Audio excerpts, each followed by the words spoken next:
The inspection is guided by an integrated checklist during the inspection process. This inspection checklist is customized based on specific customers' requirements, and the checklist that the inspector sees is as per the organization standards. To access the checklist, the user clicks on the button called Inspection Checklist, and when we go there, the inspector sees the checklist where all the line items are listed, and against that, their status is current status, whether they're compliant, non-compliant, is also marked. So, for example, this green indicate there it is compliant. If I go down further, this is again green indicating compliant. This is red indicating that some issue has been raised against this point. If you go further down, these are grayed out indicating that the inspector has defined that these are not applicable for this current inspection.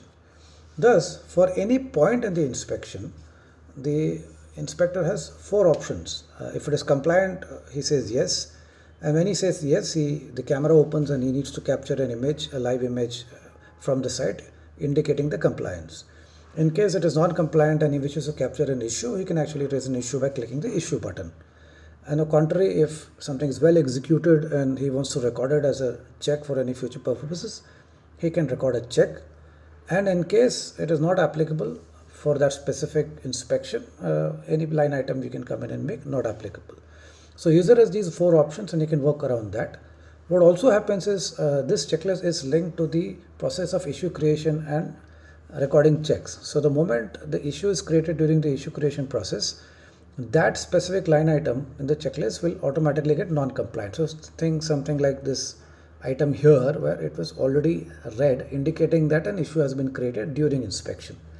And similarly, if a check is created, automatically that line item could become green indicating that a check has been recorded. So there is no duplication that happens. Any activity that has been done prior to coming to the inspection checklist is automatically captured.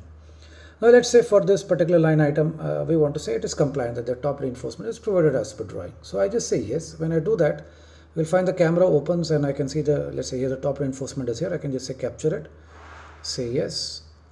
And if I wish to, I can put a remark or just say accept. When I do that, it is done and the compliance is recorded. It just takes a moment, it records, and you will find that it is turned to green indicating that the check has been recorded.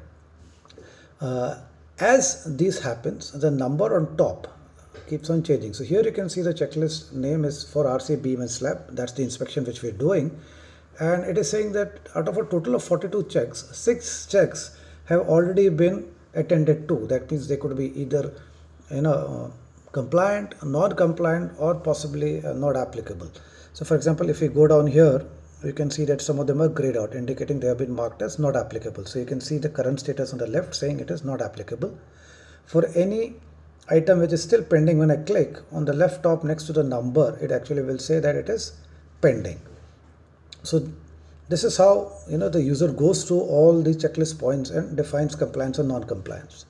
To aid the user in this process, there is a filter here which is readily available. So for example, I can go to this filter and say, okay, I want to see all those issues and wherein an issue has been raised or which are okay, right? If I click on the okay, it says that these three are green, indicating that they have been ticked okay by the inspector.